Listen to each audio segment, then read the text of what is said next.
kwamba tumeona watu wameanza kuwa na goons, mambo kupiga watu ati kwa sababu ukubaliane. Tunataka kulaani, irrespective of the political party, let everybody be given an opportunity to express their policies and what they want, ili tusikuje kuua watu, kupiga watu. We want to condemn goonism.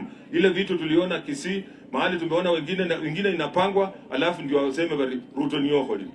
Na nyinyi watu wa hapa niwaulize, mbona huwa mnashinda mkisema funga? Halo? Biblia Mathayo 18:18 inatuambia yale mnafunga hapa duniani pia mbinguni mnafanya nini?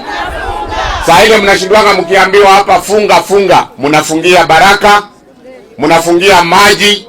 Na sehemu hii nafikiri haina maji na stima, kwa sababu nimekuwa nikisikia nyinyi ndio mko mstari wa mbele kusema funga funga.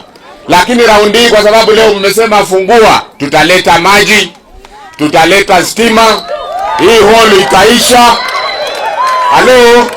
Na pia mwaka ujao pesa ya biashara, nikiwa gavana wenu tutaleta pia pesa ya biashara.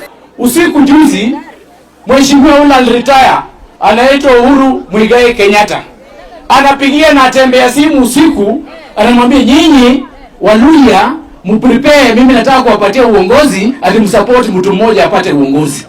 Kama Uhuru alishindwa kupatia Raila urais, kama amekaliana matako mbili kwa upresident hapo, sasa saa hii amekonda yuko msituni, Uhuru anaweza saidia Mluhya apate president? Sisi tufuate tu hii barabara ya hapa Sugoi karibu, tupatie Ruto miaka ingine 5, na kisha maliza miaka 5 Lusaka yuko, Wetangula yuko, Mudavadi yuko, Savula yuko.